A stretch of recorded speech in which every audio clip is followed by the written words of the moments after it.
Time. So, my name is Paxton Fritsch. I grew up in Ottawa, Canada. No? Yeah. Anyways, I don't own a truck. So, Truckers. Anyways, I grew up in Ottawa, went to school there, ended up moving out to Edmonton, Alberta in 1998. The reason I moved a long time ago. The reason I moved out there is I joined the Edmonton Police Service. I was with the Edmonton Police Service for 8 years. And after about 4 years of being, after about 4 years of being a police officer, I was driving down the street one night. Jasper Ave, it's 4 in the morning, that's like the bar district. I'm driving down the street in a car just like that. My partner's sitting beside me. My partner was 15 years older than me, 15 years senior to me, and I just remember thinking, I was looking over at him, I just remember thinking, there's no way that 15 years from now, number one, this is what I'm gonna be doing. Wow. Number two, he was making $8,000 a year more than me, 15 years senior to me. And I was not excited about that. But the biggest thing, number three, I didn't have kids yet. I knew they were coming. Number three, he got to spend time with his family when the Edmonton Police Service told him that he could. And I was not excited about that. And I thought, listen, I gotta find something else. I got some time off, I can do something on the side, let's find something. So I started looking, I tried a couple little different businesses, ended up getting into a franchise business, and that made me broke and overworked and underpaid and all that stuff. So anyways, I ended up 8 years into being a police officer. I ran into a guy named Cam Agnew, and through a sequence of events, ended up getting into WFG part-time. I knew nothing about money and finance. I knew nothing about business. I knew nothing about how this would operate. I was a complete introvert all my life.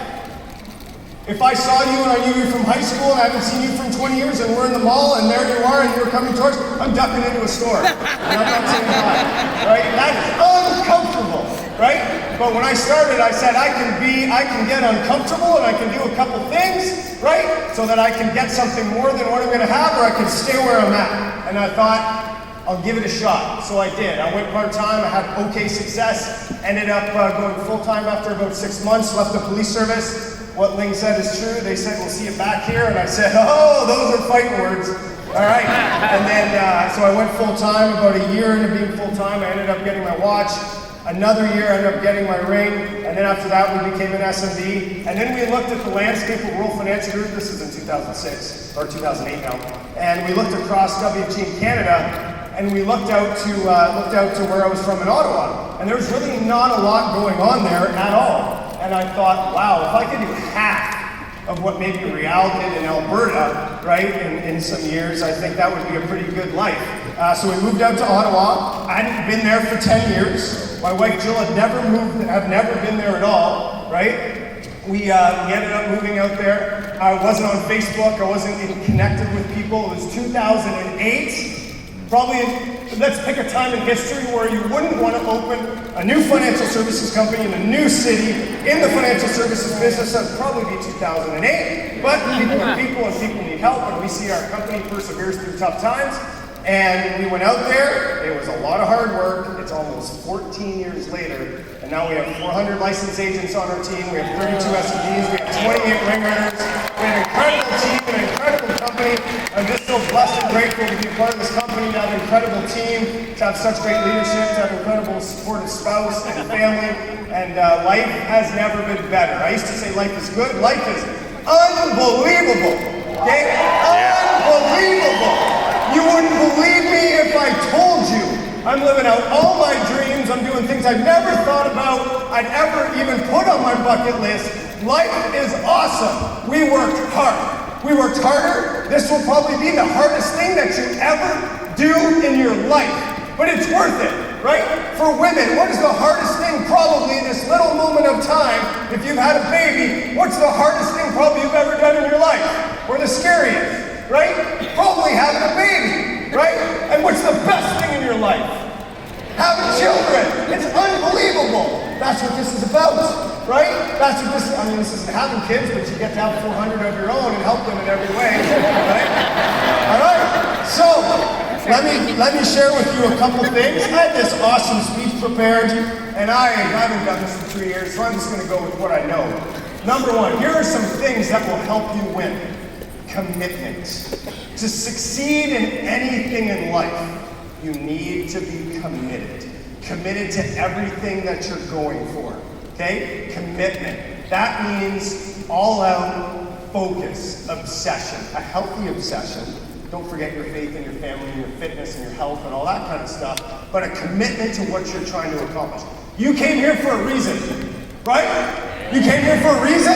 Yeah. It's time to go make that reason come true. It's time to go make it happen. And if you're committed, right, your goals aren't goals. Your goals are promises you make to yourself. You're committed to go make it happen. It's not, I might make 10 contacts today, or I hope to make 10 contacts today. I will do 10 contacts no matter what. I will do 4 appointments no matter what. No matter what happens, I'm committed to make this thing happen for me and my family. Okay? Next, my team's gonna laugh. Conviction. Okay? Do what's right. Do what's right. When you do what's right, and you know at the heart, like what Cash talked about, that's another level of ethics. That's another level of morality, right? You do what's right every single time. You don't do something for a promotion. You don't do something for a contest. You don't do something for recognition. You do it because it's the right thing to do, right? You do it because it's the right thing to do for your team, for your family, for your business, for your clients. That's what you do, right? And the last thing, when you're committed and you're convicted, you are able to build a business that will protect your family, right? I'm not talking about product protect your family, I'm talking about building a business, about building a legacy, about building something where you work at it and you protect everything you've ever dreamed of, everything you've ever wanted, your hope, your goals, your aspirations. You do it for them, right? You do it for them, for your future family, for everyone. There are tough times coming in your life.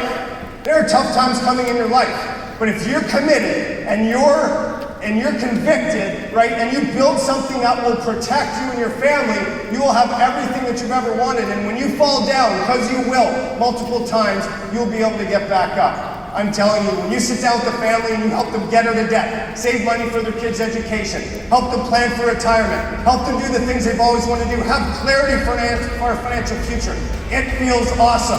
And when you do that, you have a better life for you and your family. I'm telling you, you can do it. This is the place. This is the time. This is the area.